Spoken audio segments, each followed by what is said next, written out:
Então, boa noite, amigos do Centro Espírita Luz e Paz, os amigos que nos assistem pela primeira vez. Estamos aqui mais uma noite para conversarmos, fazermos o nosso Evangelho, trazendo uma palavra para a nossa reflexão dos ensinos de Jesus.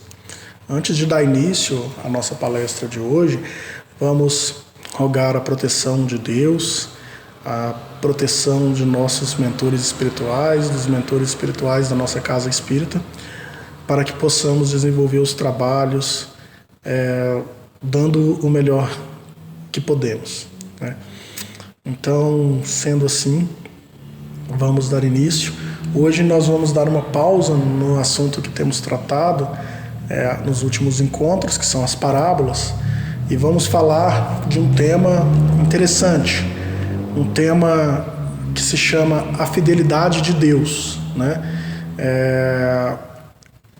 Esse tema que eu escolhi é um tema que me chama bastante atenção, e é um tema engraçado que às vezes a gente vê muito por aí, né? O tema é fidelidade a Deus, porque vamos basear no capítulo 6 do livro Boa Nova, mas que a gente vê corriqueiramente por aí, né? Seja em adesivo de carro, nos mais diversos lugares, a gente sempre vê uma expressão: Deus é fiel, né? E é uma expressão que aparece inúmeras vezes no texto bíblico, tanto no Velho Testamento como no Novo Testamento. E muitas vezes, eu confesso, e aí eu parto falando por mim, mas tantas vezes essa expressão que é usada, né, tão comumente, principalmente em adesivos aí, que a gente vê colado pelos carros, era uma atenção que me chamava a atenção e mais uma vez falo por mim, confesso que eu nunca compreendi bem. Sempre me chamou a atenção, mas eu nunca compreendi bem. Então, a gente procurando estudar, conhecer o Evangelho de Deus, né, exemplificado e vivido aí por Jesus, eu busquei um pouco compreender o que significaria, né, essa expressão Deus é fiel, e estudando o livro Boa Nova, que é um livro escrito por Humberto de Campos e psicografado por Chico Xavier, no capítulo 6, denominado, né, a fidelidade de Deus, vem uma explicação que fica bastante clara e bastante satisfatória e que tem tudo a ver com o que a gente estuda, qualquer estudo que a gente faz bíblico ou as próprias parábolas que a gente vem tratando. Então, vamos compreender hoje o que está por trás, né, todo o significado dessa expressão Deus é fiel. Segundo os dicionários da língua portuguesa, o vocábulo fidelidade, ele tem os seguintes significados. Então vou trazer aqui porque a gente sabe que uma palavra pode ter vários significados e às vezes para deixar bem claro qual que a gente vai empregar hoje para entender essa expressão. O primeiro significado que eu achei consultando aí uns 3 dicionários da língua portuguesa o vocábulo fidelidade. O primeiro significado é característica do que é fiel, ou seja, o que demonstra zelo, respeito por alguém ou algo, ou lealdade, né? Então, ser fiel é aquele que você está sempre cuidando, é leal àquela pessoa. Um segundo significado vem de constância, né? Constância nos compromissos assumidos com alguém, né? Então não basta eu ser leal uma vez, eu ter zelo com alguém uma única vez, né? O vocábulo fidelidade, ele exige também uma constância, uma periodicidade. Eu tenho que ser leal, digamos assim, usando um sinônimo, zeloso com aquele para quem eu sou fiel, com constância, com durabilidade, com periodicidade, ou seja, sempre, né? Requer esse compromisso de constância. Também, né, podemos tratar isso, então, um outro significado como um compromisso rigoroso com o conhecimento, uma exatidão, né?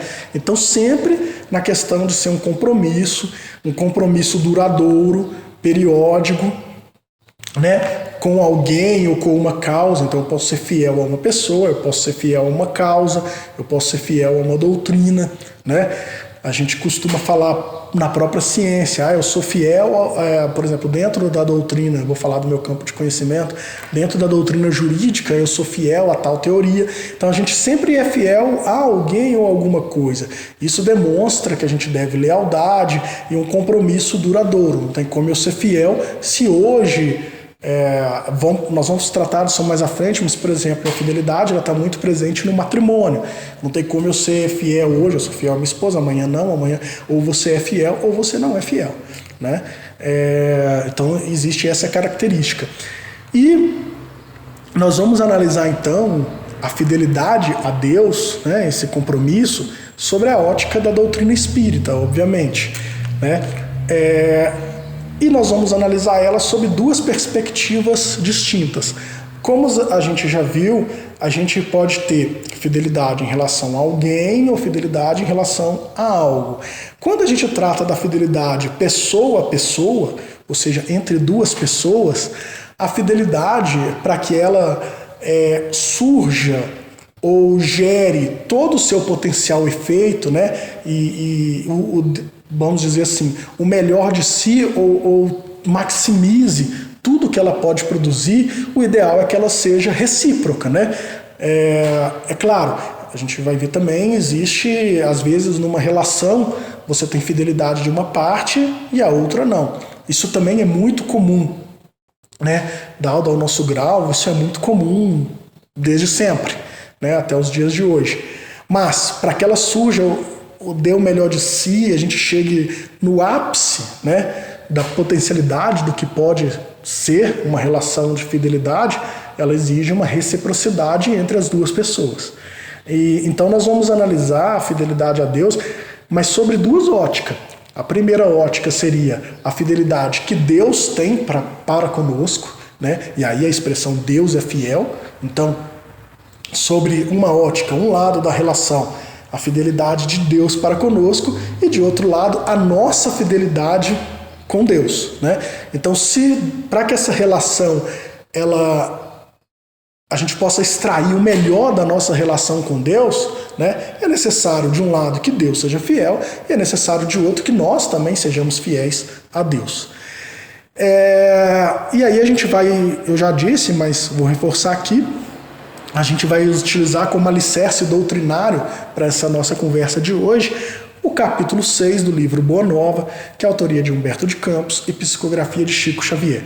É um livro muito interessante, que eu recomendo bastante a leitura, foi um dos livros mais incríveis que eu já li. E ele é um livro que ele narra algumas situações.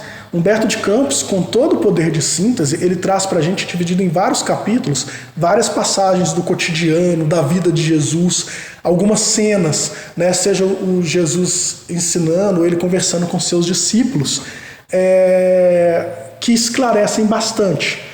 Se a gente é um pouco cético, né, e foi um dos primeiros livros que eu li quando eu iniciei a estudar a doutrina espírita, e bem no início, então, quando a gente começa a ler estudando, a gente sempre fica com aquela questão, né?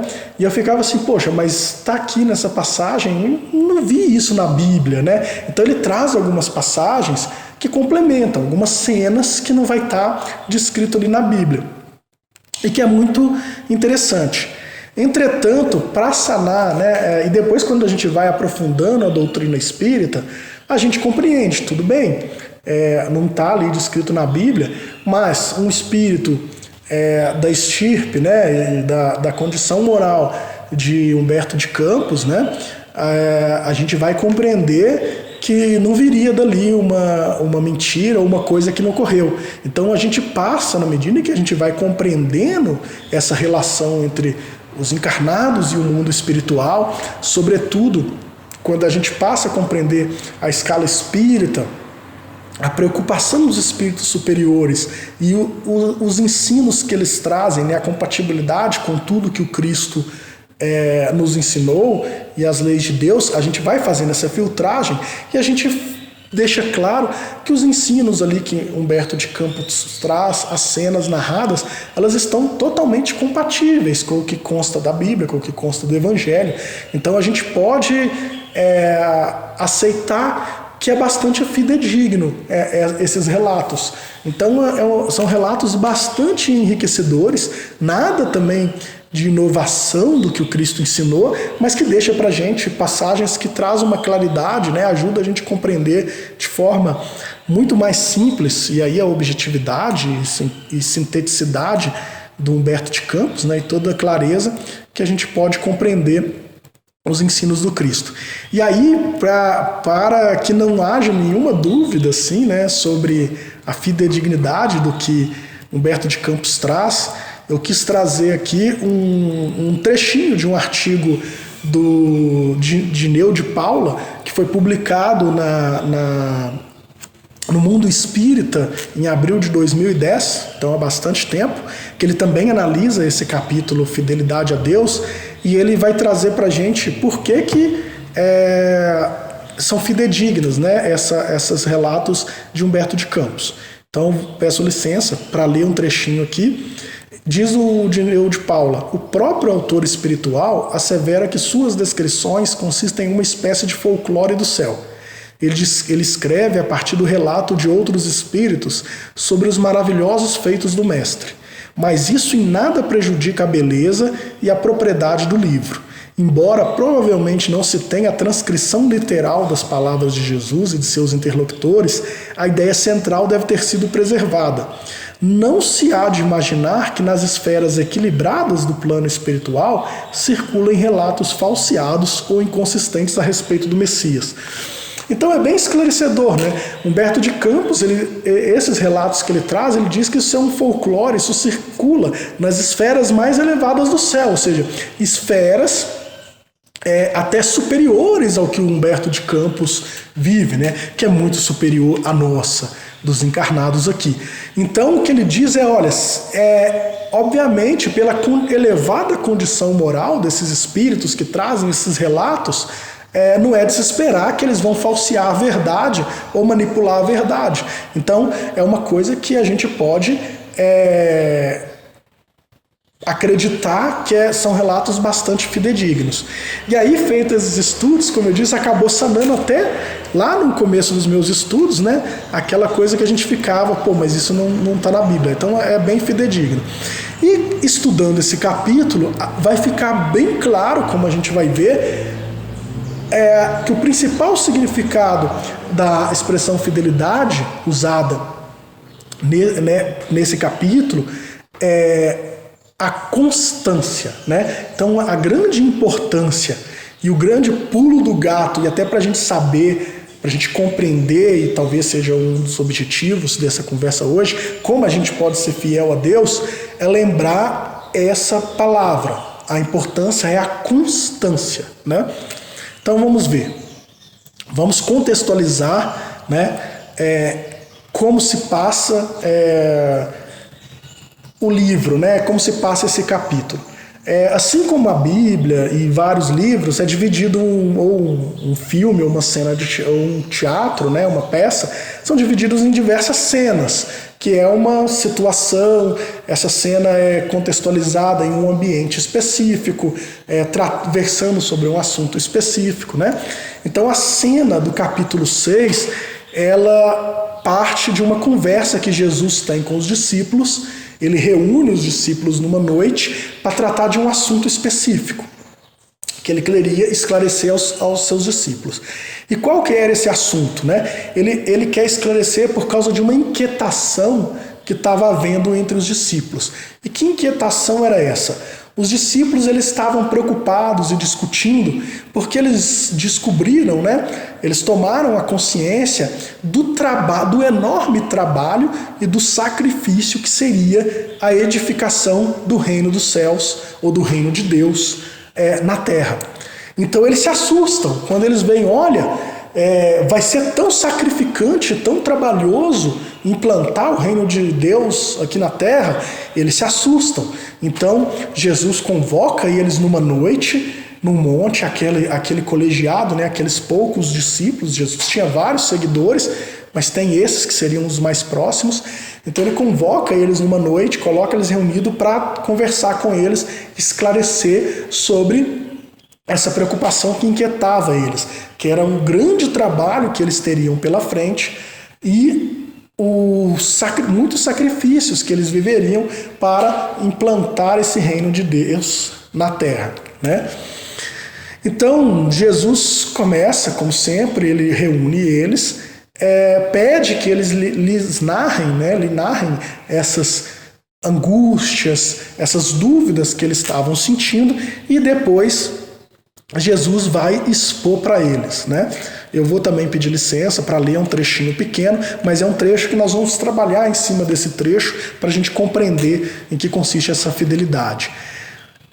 Diz Jesus, né, segundo Humberto de Campos, são as palavras de Jesus: na casa de Deus, a fidelidade deve ser uma das primeiras virtudes.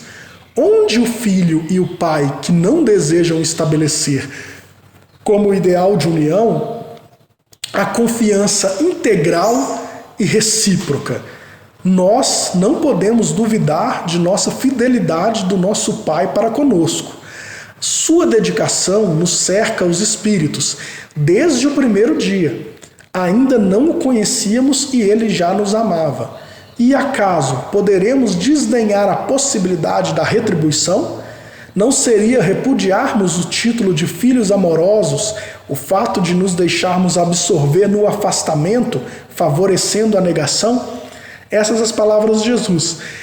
No início eu já disse, vamos lembrar que olha a importância, né? A gente sabe, pode haver fidelidade numa relação entre pessoas unilateral, mas Jesus já coloca a fidelidade como uma das primeiras virtudes. E outra palavra que eu destaco aqui que Jesus disse: integral e recíproca, ou seja, né, essa fidelidade para atingir o seu máximo, para ser plena, né, ela tem que ser recíproca, não apenas de um lado da relação. Ora, e não é mesmo assim, né? Nós fomos criados por Deus, espíritos simples e ignorantes. Nesse momento em que fomos criados e desde antes disso, né, nós passamos aí, estagiamos como princípio inteligente, desde o reino mineral, passando pelo reino vegetal, reino animal, começamos como princípio inteligente aí nos organismos unicelulares, né, e fomos desenvolvendo aí em cerca de 1,5 bilhão de anos até chegarmos, como desenvolvermos a razão e começarmos a pensar, a ter essa racionalidade, a nos questionar quem somos, né? De onde viemos, para onde vamos. Mas desde aquele momento em que fomos criados por Deus simples e ignorantes, desde o momento, né, em que éramos simples mônadas, e aí o que eram... eu acho que eu não lembro se eu tratei, mas vamos esclarecer o que são mônadas, né? Quando a Terra foi criada, e começou criação do solo, né, da atmosfera, a vida incipiente ela já existiu aqui. Ela veio através de mônadas, que são esses princípiozinhos, a unidade básica da vida. E assim que a Terra atingiu o seu patamar em que era possível desenvolver, essas mônadas começaram a se desenvolver para chegar na vida como ela é hoje. Tem uma teoria interessante, né, que se a gente fecha um quarto e deixa ele de repente, deixa ele totalmente lacrado, ali daí um tempo vai gerar bactérias. Ou se a gente fecha um pote com um pouco de farinha hermético, fecha ele hermeticamente, né, não vai entrar ar nem nada, a gente sabe que vai começar a fermentar, vai começar a existir algumas bactérias ali. E a gente fala, mas, né, surgiu há tempos uma teoria chamada teoria da geração espontânea. De onde que surgem essas? Na verdade, elas estão ali, elas estão numa fase totalmente embrionária, adormecidas, praticamente imperceptível, e quando surgem as condições ideais, essas bactérias começam a agir.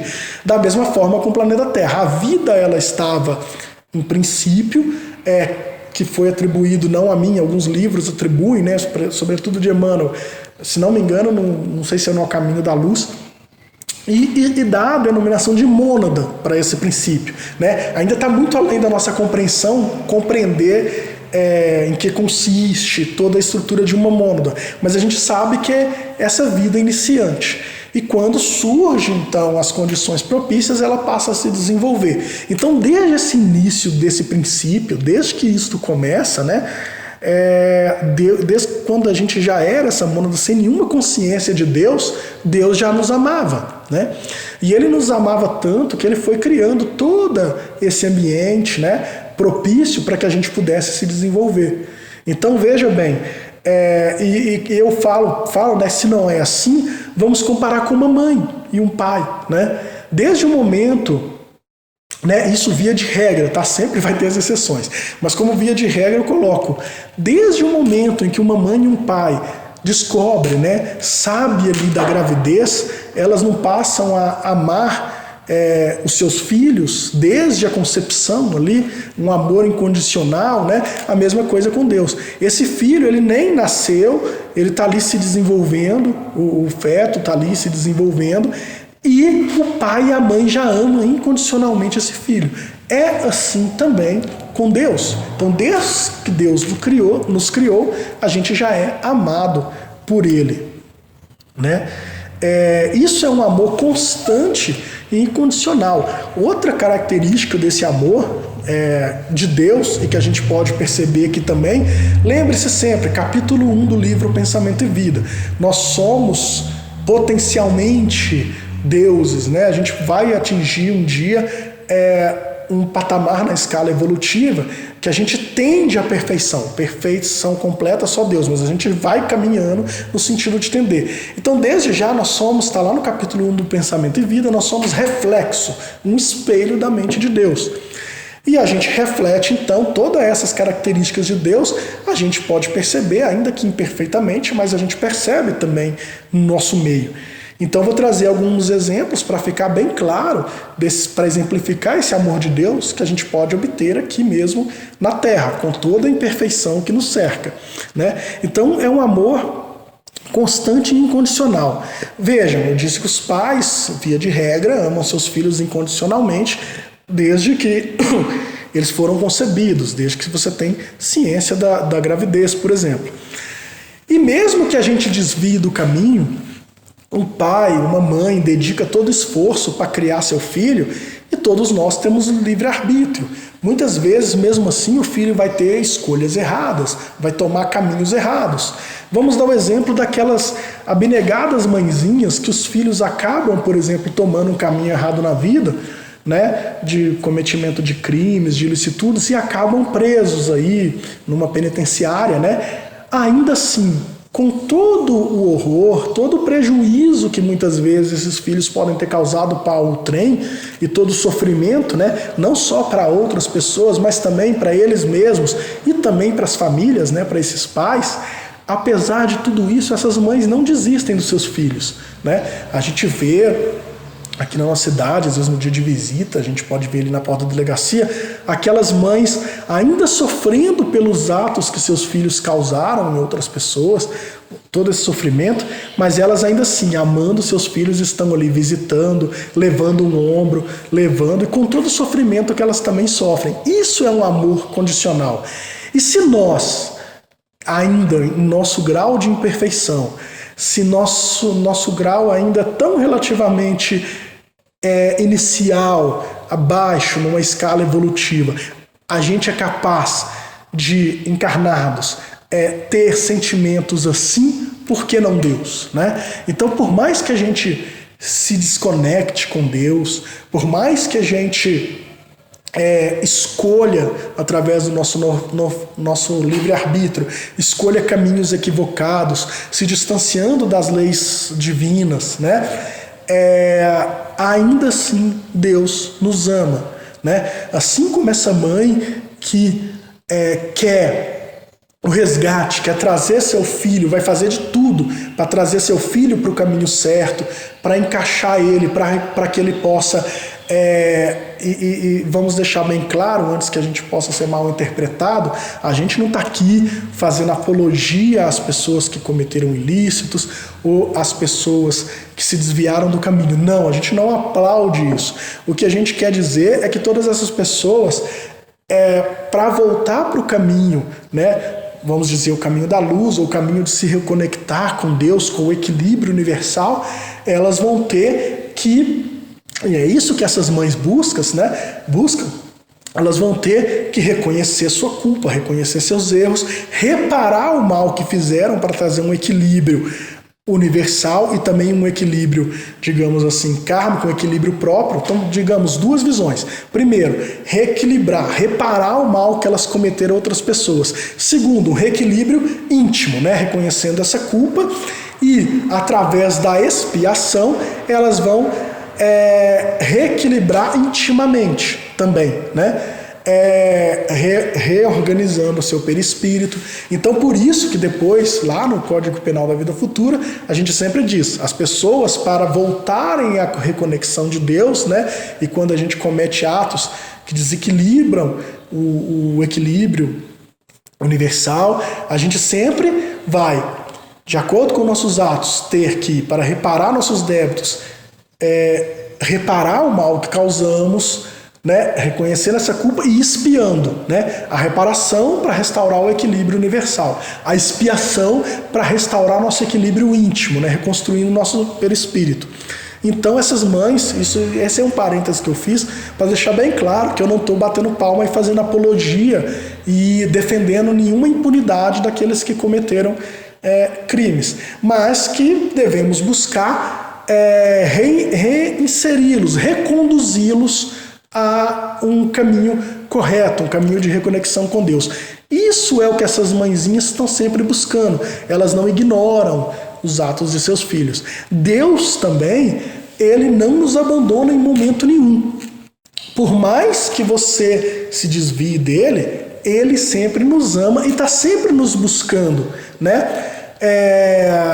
Nos buscando no seguinte sentido. Vamos trazer aqui, a gente ainda não estudou, vamos estudar mais para frente, mas a parábola tão conhecida do filho pródigo, né? É como aquele filho que se desviou, saiu do caminho do seio ali de seu pai, e o pai, ele não busca o filho, ele está lá, mas ele está pronto, né? E o filho, assim que ele reconhece o erro que ele cometeu, ele acaba com toda a humildade voltando a seu pai. E quando ele volta ao pai, ele nem chega no pai. Quando o pai avista ele, o pai vem correndo abraçar ele. Assim é com Deus, né? Pra gente, a gente vê isso nas obras de André Luiz, no Nosso Lar, muito conhecido, ele está lá no umbral. No momento em que ele reconhece a sua culpa, a vida que levava, cai de joelhos e ora, Clarencio aparece, né? Deus age através de pessoas e circunstâncias. Deus corre até ele e resgata ele. Então é assim que Deus age também, né?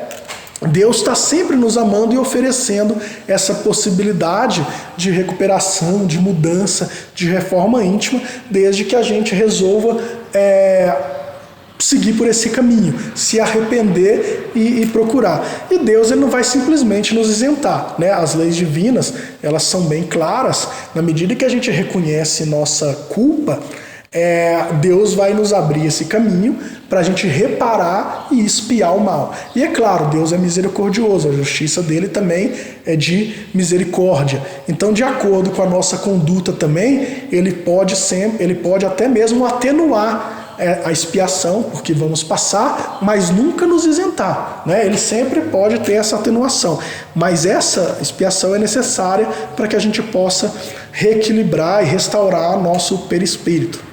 Então isso, né, demonstra esse amor incondicional que Deus tem por nós, desde sempre, né?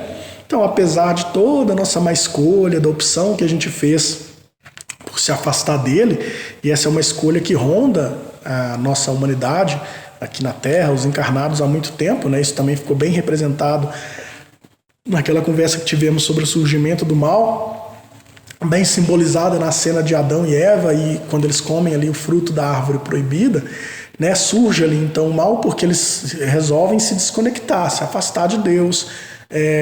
Não vamos mais observar leis de Deus, vamos optar por nós mesmos, fazer nossas leis e seguir nossas leis, porque agora a gente define o que é bom e o mal. Então, a partir desse momento, a gente se afasta de Deus, mas Deus está sempre de braços abertos, né? E nos dando uma oportunidade de mudar nossa rota, mudar nosso caminho, né? Isso é o amor incondicional de Deus.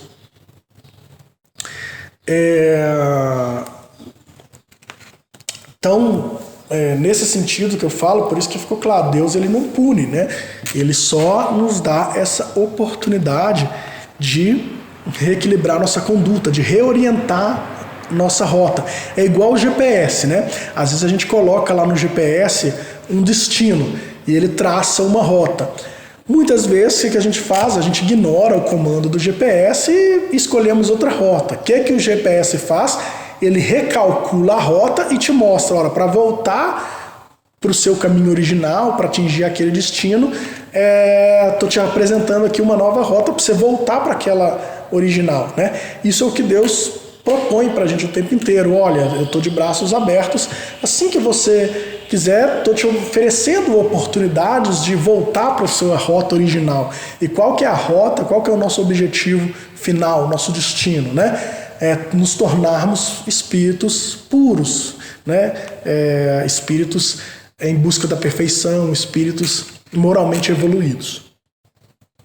Então isso é a fidelidade de Deus. Pronto, ficou claro, Deus é fiel, né? Agora a gente compreende o que a gente sempre vê por aí, Deus é fiel, não tem nenhuma dúvida, né? Essa é a fidelidade de Deus. Agora, Deus é fiel. E nós? Será que nós somos fiéis a Deus? Né? Então, nesse capítulo do livro Boa Nova, capítulo 6, que a gente segue estudando, Jesus prossegue demonstrando que toda fidelidade, como ideal de união, reclama uma confiança integral e recíproca. Lembra? Quando a gente leu ali o trechinho, eu destaquei essa palavra, integral e recíproca, né? Por isso, em muitas parábolas, Jesus utiliza o símbolo do matrimônio. A gente ainda não trabalhou com alguma dessas parábolas que utiliza o símbolo do matrimônio, mas a gente ainda vai estudar, muitas parábolas utilizam essa simbologia do matrimônio, colocando Deus e Jesus como o noivo e nós como a noiva, né? Nós, que eu digo como a noiva, a humanidade, né? Os espíritos encarnados e desencarnados matriculados na Terra, né? Por quê? E por que Jesus usa essa simbologia do matrimônio? Porque a relação de matrimônio, e principalmente naquela época, era uma relação que exige, e até hoje é assim, né? Ela exige uma dedicação e confiança integral e recíproca, né? Se a gente quer ter um matrimônio que seja bem sucedido, né? Que seja de respeito e de confiança entre ambas as partes, entre o casal, a gente tem que ter essa dedicação que seja integral, né, e recíproca. Não basta que a gente, um dos dois, né, do casal seja, por exemplo, fiel. Se o outro não for, a gente não tem uma relação integral de confiança e fidelidade. O fato de nos afastarmos de Deus, que nos ama e nos dedica esse amor desde sempre, não seria uma ingratidão, né? Jesus, e aí Humberto de Campos traz como se fossem as palavras de Jesus, ele questiona os seus apóstolos, né? Ele diz: e acaso poderemos desdenhar a possibilidade de retribuição? Não seria repudiarmos o título de filhos amorosos o fato de nos deixarmos absorver no afastamento, favorecendo a negação, né? É o filho, né? Vamos trazer aqui para o nosso exemplo, mais uma vez, da Terra, para ficar bem fácil da gente compreender. Não seria o exemplo do filho que, depois de tantos anos de amor, dedicação que seus pais lhe deram, muitas vezes sacrifício dos pais para lhe dar todo carinho, amor, dedicação, conforto material, é aquele filho que lhes abandona ao relento, né? Que não dedica sequer uma minúscula fatia do seu tempo para dar conforto, seja material, seja um conforto espiritual, moral para os seus pais, né? Não, eu não tenho tempo, né? Não ligam, não comparecem, não dedicam um pouco que seja do seu tempo para esses pais. Isso não seria uma ingratidão, né? Lembramos também, tudo isso está exemplificado desde da codificação, desde as leis mosaicas ali, desde os mandamentos que Deus passou a Moisés. Um dos mandamentos estava: honrareis pai e mãe. E honrar não significa só defender a honra, o bom nome, mas também amparar em todos os sentidos. Assim como os pais muitas vezes nos ampararam, né? Já começa porque nossos pais nos deram a vida, né? Então a gente tem sempre essa gratidão a eles, né? E aí tem uma coisa que o Haroldo sempre fala nas palestras, e que é uma coisa de impacto, né? Muitas vezes as pessoas ficam: mas meu pai me abandonou. Por mais que seu pai tenha te abandonado ou tenha feito qualquer coisa, ele te deu a vida. Você já deve gratidão a ele pelo fato de ter lhe dado a vida, né? Então, isso seria uma ingratidão. E olha que interessante, mesmo com toda essa ingratidão, muito desses pais, e também eu falo, isso é regra, obviamente tem exceções, e muitas das vezes a gente parece, né, a gente tende, eu não posso dizer, mas parece que às vezes a exceção é a regra, né? Muito desses pais, e isso é o normal na medida que a gente vai se evoluindo, muito desses pais, com toda essa ingratidão, eles continuam amando seus filhos, né? É lógico, tem as exceções, tem os pais que, esse filho é um ingrato, nunca mais quero ver, deserda e tal, mas, em regra, quanto mais evoluído você for, né, mais se aproxima, espelha a mente de Deus, você vai agir como Deus. Por mais ingratidão que seu filho tenha, você vai continuar sempre amando o seu filho com a mesma intensidade, com a mesma incondicionalidade, né? Isso às vezes a gente compreende. Eu posso falar de alguns relatos que eu tive, alguma observação que eu tive na experiência profissional. Às vezes você tem vários irmãos e um dos irmãos, digamos, a ovelha desgarrada, aquele que foi pelo caminho, digamos assim, um caminho errado, não certo, e às vezes esse é que as mães e os pais dedicam maior esforço, maior atenção. E os outros irmãos, eles sempre contestam: mas só dá trabalho, só te dá dor de cabeça, esse só te causa sofrimento. E você, minha mãe e meu pai, é a eles que você dedica maior atenção, maior esforço, né? Lembra, isso sempre me fez refletir, trazendo: olha, mas Jesus também não disse que ele veio não para os sãos, mas para os doentes, né? O pastor do rebanho de ovelhas, né? Aquelas ovelhas que estão ali certinha no caminho, muitas vezes o pastor vai dedicar menos atenção a elas e vai dar mais atenção para buscar aquela ovelha desgarrada. É assim que Deus age, né? Então é natural que uma mãe e um pai que ama todos os seus filhos igualmente vai dedicar uma atenção maior para aquele que precisa ser resgatado, aquele que escolheu um mau caminho, né? Então isso é interessante, que eu sempre vejo isso na minha experiência profissional, né? Como os outros filhos não são capazes de enxergar isso, né? Mas você está dando muita atenção para aquele que te traz mais sofrimento. Mas é justamente esse que está no caminho errado, que precisa de uma atenção maior dos pais, né? Isso também vai ficar claro lá na parábola, depois a gente estuda ela do filho pródigo, porque o filho que sempre esteve ali do lado do pai, ele reclama da festa que o pai dá para o filho que retorna à casa, né? E era aquele filho que precisava de mais atenção, porque o outro filho nunca se desviou do caminho. O pai fala isso para ele no final da parábola, né? Então, se a gente tivesse essa consciência também, eu acredito que vários das questões, né, das discussões ali nos inventários e nas relações familiares seriam evitadas, né? Mas será que nós desprezamos, então há muito nós somos filhos ingratos e infiéis a Deus, né? Por quê? Porque há muito, então desde lá que surgiu o mal, simbolizado aí no livro do Gênesis, a gente vem desprezando as leis que Deus nos deu, né? Nós nos afastamos das leis divinas para estabelecermos nossas próprias leis, essas leis humanas que são imperfeitas, são leis iníquas, que causam muitas injustiças, desigualdades.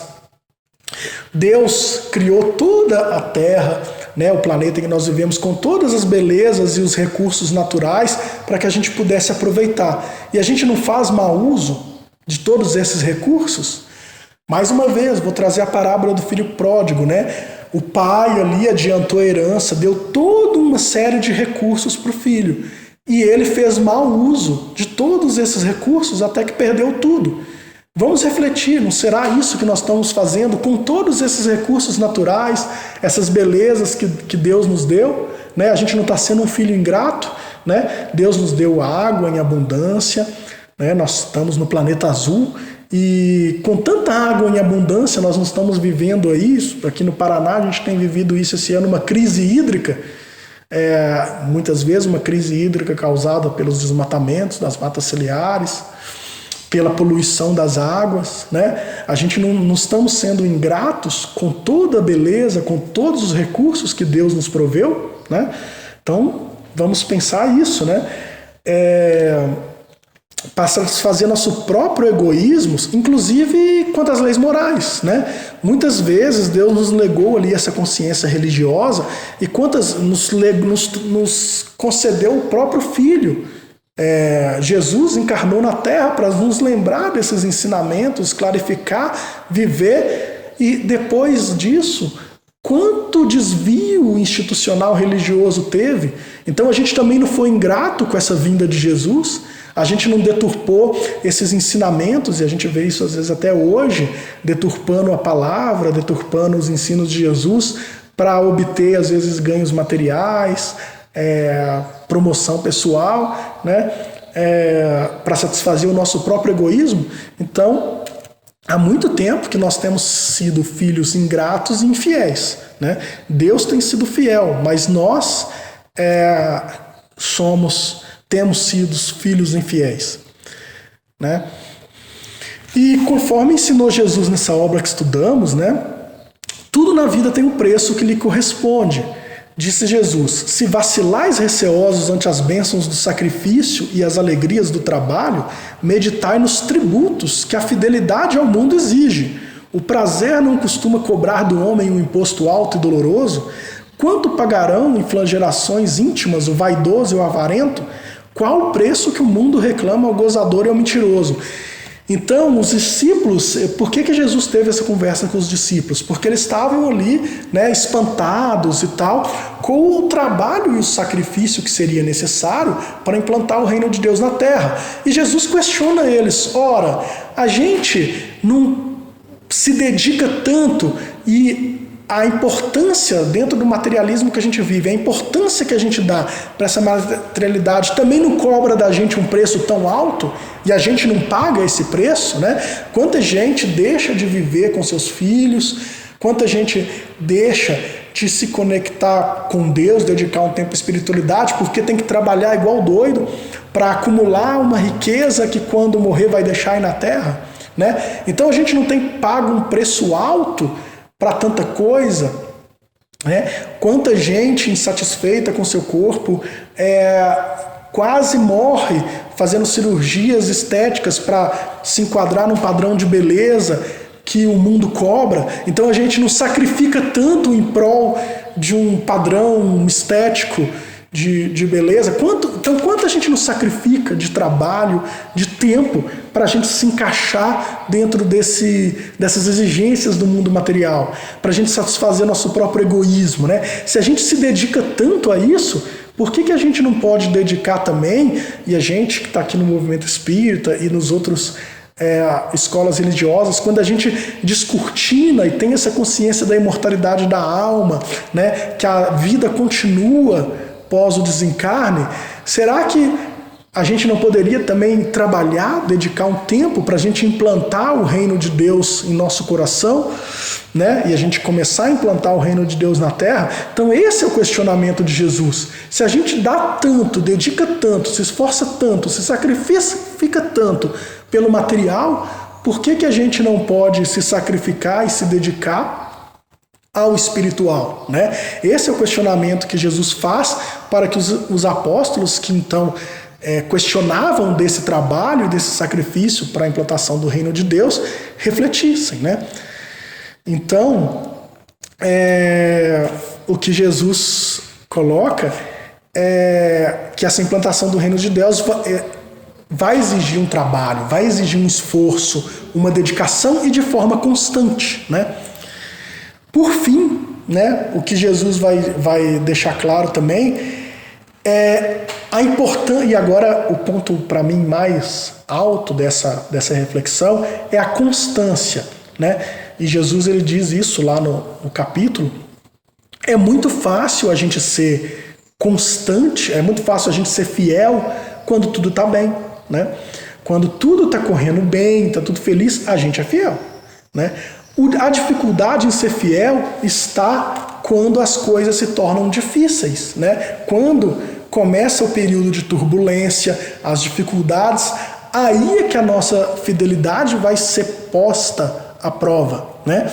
A gente tratou isso muito na nossa última conversa, né, que a gente teve, quando a gente tratou da fé que move montanhas, que eu falei que era superar obstáculos, né?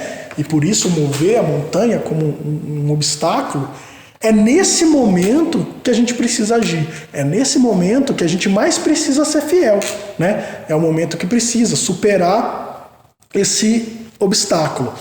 E por isso Jesus, mais uma vez, usa esse símbolo do matrimônio, né? Vamos fazer uma volta aqui histórica para a gente compreender também a questão do matrimônio na época de Jesus. Na época de Jesus, a gente sabe que muitas vezes o matrimônio ali não era as pessoas que escolhiam seus noivos por afeto, né? Eram os pais que, por interesses mais materiais, escolhiam, meu filho vai casar com fulana, tinham esses arranjos e as pessoas se casavam. Muitas vezes os nubentes eles nem se conheciam, nunca tinham nem se visto. Então vinha esse arranjo. Muitos casais ali se tornavam um exemplo de amor. E como eles nunca não tinham esse afeto prévio, como é que o amor era construído? Com muita dedicação e muito trabalho. Então era um trabalho, depois que se conheceram ali no momento do casamento, que os pais arranjaram, através do convívio diário e de muita dedicação, às vezes totalmente, digamos assim, compatibilidade ali de gênios, mas tinham casamentos muito bem sucedidos, porque com dedicação de ambos, eles iam construindo respeito, desse respeito nascia a dedicação e o afeto. Então, a gente começa a compreender também essa utilização do simbolismo do matrimônio na época de Jesus, que tinha que levar isso em consideração também. Que esse amor para esse bem-sucesso, você tinha que pegar, às vezes, pessoas que nunca se deram, que tinham características completamente opostas, e eles teriam que trabalhar de forma constante e duradoura para construir um amor, um respeito e uma dedicação mútua duradoura. Né? E isso acontece até hoje, em várias culturas até hoje os casamentos eles são arranjados, né? E você tem muitos casamentos que não vão dar certo, justamente porque não vai haver esse respeito, essa dedicação, e muitos que serão bem-sucedidos, que dessas pessoas que nem se conheciam vai desenvolver um amor muito grande. Então é isso que Jesus coloca, né, nesse simbolismo. A gente precisa, então, trabalhar. E para implantar o reino de Deus que é implantado primeiro no nosso coração, primeiro a reforma íntima, né? Então eu me tornando melhor, eu implantando esses ensinos no meu coração, isso vai se espalhando até que o reino de Deus se implante na terra. É uma tarefa hercúlea? Porque só teremos reino de Deus na terra quando não existir uma só pessoa que ainda não tenha implantado esse reino no seu próprio coração. Então é um trabalho difícil e sacrificante, né? Mas o que Jesus coloca será que não seria justo Deus exigir da gente esse sacrifício, esse trabalho? Porque o tanto Deus trabalha em prol da gente até hoje, né? Então é o mínimo que podemos retribuir para não sermos filhos ingratos, é esse trabalho, esse sacrifício de trabalhar para essa implantação do reino de Deus.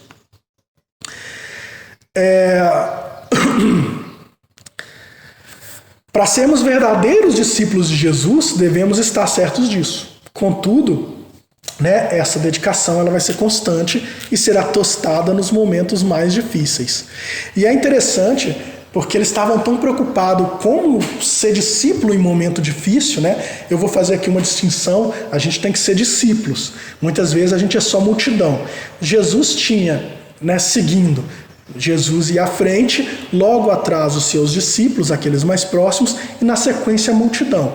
A gente tem que se posicionar, ou a gente vai continuar sendo multidão, que é aquela que seguia Jesus nos momentos de alegria, de euforia, e a gente pode ser discípulo, que é aqueles que vão seguir Jesus, mesmo nos momentos de turbulência, né? E aí André, então, ele faz uma pergunta para Deus. Tá bom, Deus. Tá bom, Deus não, para Jesus. Olha, Jesus, tá bom, mas como eu posso ser discípulo, por exemplo, servir a Deus para a implantação do reino de Deus, com tanto trabalho e sacrifício que será exigido, se eu, por exemplo, estiver doente? Como é que eu posso servir a Deus estando doente? E Jesus traz uma resposta muito interessante, que demonstra que Deus dá a todos nós os instrumentos necessários para servi-lo, para que a gente possa trabalhar e desenvolver o reino de Deus em nosso coração. É como a gente disse também na nossa última conversa, né? Mesmo não sendo tempo de colheita, Deus espera que a gente faça frutificar, né? A gente não fica esperando o tempo certo, né? E Deus, ele sempre vai dar, por mais turbulento, por mais problemas que a gente tenha, adversidade, Deus vai nos dar algum meio de servi-lo e trabalhar em prol da nossa reforma íntima. Então vamos ver a resposta de Jesus. Vou pedir licença mais uma vez para ler, que é bem interessante. A resposta dele é bem esclarecedora. Em verdade, esclareceu o Messias, ninguém pode servir simultaneamente a dois senhores. For absurdo viver ao mesmo tempo para os prazeres condenáveis da terra e para as virtudes sublimes do céu. O discípulo da Boa Nova tem de servir a Deus, servindo a sua obra neste mundo. Ele sabe que se acha a laborar com muito esforço num grande campo, propriedade de seu pai, que observa com carinho e atenta com amor nos seus trabalhos. Imaginemos que esse campo estivesse cheio de inimigos. Por toda parte, vermes asquerosos, víboras peçonhentas, tratos de terra improdutiva. É certo que as forças destruidoras reclamarão a indiferença e a submissão do Filho de Deus, mas o filho de coração fiel a seu pai se lança ao trabalho com perseverança e boa vontade.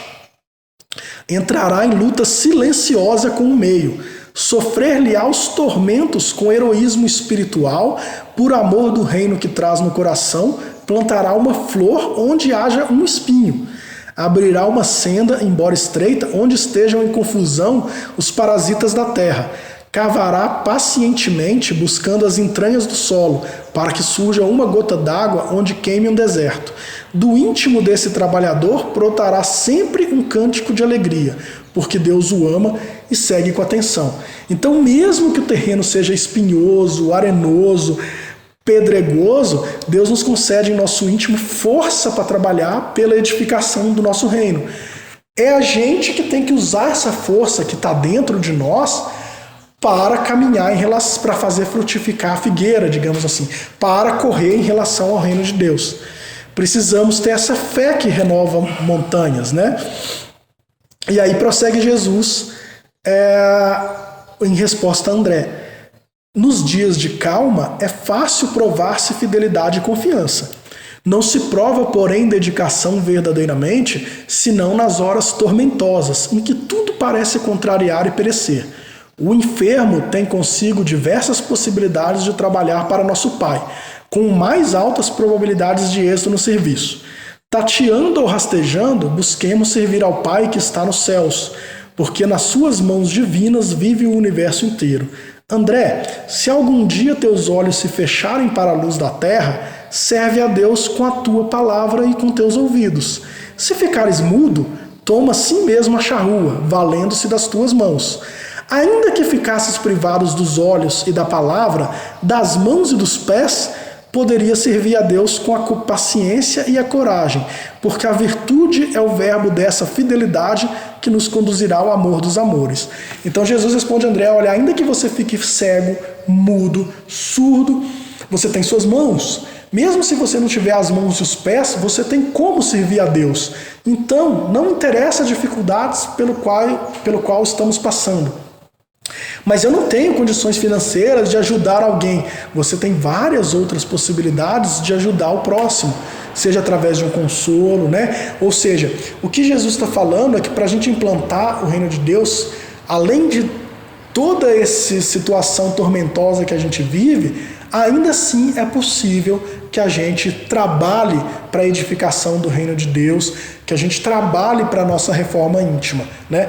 Mais uma vez, parece até uma repetição enfadonha, né? A gente vem trabalhando as parábolas, vem trabalhando hoje esse tema e sempre chegamos quase que no mesmo lugar, mas é a importância, essa que é a chave, né? Da gente estar sempre trabalhando em prol de Deus, não obstante todas as dificuldades.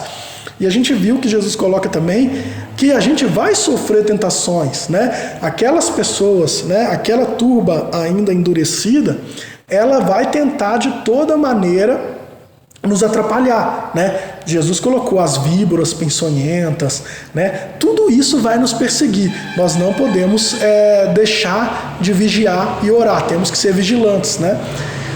Apesar de todo, por exemplo, vou dar o exemplo final que eu já dei, né? Por exemplo, os cristãos do cristianismo primitivo. O quanto eles produziram com todas as adversidades que eles passaram, né? Todo o martírio, toda a perseguição, mas o quanto eles não produziram. Então, para encerrar, né? Não deixemos nos abater pelas dificuldades. Em todo tempo, em qualquer circunstância, sejamos gratos e fiéis ao amor de nosso Pai, dedicando-lhe tempo e esforços necessários à construção do reino de Deus em nossos corações e, com isso, contribuindo para a implantação definitiva do reino de Deus na terra. Sem sombra de dúvidas, pelos que vimos hoje, Deus é fiel. A reflexão que fica nós somos fiéis e fica um convite. Vamos nos esforçar juntos para daqui para frente sermos fiéis a Deus? Então, feitas essas reflexões, vamos passar agora, né, para o momento das nossas irradiações. Vamos irradiar luz e nossos bons pensamentos a todos aqueles que têm necessidade, que passam por um momento de depressão, por um momento de tristeza em suas vidas, né? A gente tem visto o aumento no número de casos de suicídios, de depressão. Houve um estudo recente de que para cada um caso de coronavírus, a gente tem quase 70 casos de problemas decorrentes de ansiedade, de estresse com as pessoas. Então tem sido um grande obstáculo na vida das pessoas a depressão, o próprio suicídio. Então a gente roga luz a todas essas pessoas, que Deus possa lhes levar através das circunstâncias, né? Uma palavra de conforto para que essas pessoas possam enxergar o quanto Deus nos ama e que todas essas dificuldades pelos quais estamos passando, e dificuldades de todas ordens, é certo que cada um passa uma dificuldade diferente, alguns dificuldades financeiras, outros dificuldades na área da saúde, na área do relacionamento conjugal ou familiar, mas todos temos nossas dificuldades, elas fazem parte da nossa evolução e da nossa evolução e do nosso aprendizado. Então, que Deus possa agir através das pessoas, levando benfeitores, e certeza que eles estarão levando a essas pessoas carinho, conforto, consolo e esclarecimento. Que nós também podemos ser instrumentos de Deus, levando a essas pessoas também nosso carinho, nosso conforto, desde já irradiando nossos bons pensamentos. Há também aquelas pessoas que se encontram enfermas nos hospitais ou em suas casas, aquelas que se encontram nos lares, nas casas lares, né, abandonados por suas famílias, ou aqueles que se encontram reclusos, né? A todas essas pessoas, que Deus possa tocar-lhes o coração e também que elas possam abrir-lhes para o amparo que sempre estará presente, né? Bastando que a gente tenhamos forças para receber esse amparo. Passado esse momento de radiação, vamos pedir aos nossos mentores que fluidifique a água aqui colocada, que fluidifique a água que esteja na casa de cada um de nós, para que possamos reequilibrar nossas energias e nossas forças, né? Tocando ao fundo ao nosso coração, para que possamos refletir, né, sobre os nossos hábitos, nossas condutas e nos tornarmos pessoas melhores. Antes de encerrar, meus amigos, vamos fazer uma breve leitura da mensagem do dia, o dia 23, né, de novembro. Já estamos chegando aí no final do nosso ano. Tá. A mensagem de hoje, curtinha, é uma mensagem do Espírito Sheila, psicografado por Clayton Levi. O livro é Mensagem do Dia. Acalma-te, evita a cólera. A irritação agrava a enfermidade, desequilibra a mente, afeta o espírito negativamente. Nos momentos de contrariedade, entrega-te à prece e faz o melhor ao teu alcance. Se não podes, por teus meios, modificar a situação difícil, acalma-te e espera. Deus te vê e te conduzirá, por mãos intangíveis, à solução adequada. Essa é a nossa mensagem do dia. Despeço de vocês com uma boa noite, desejando que todos tenham uma ótima e abençoada semana.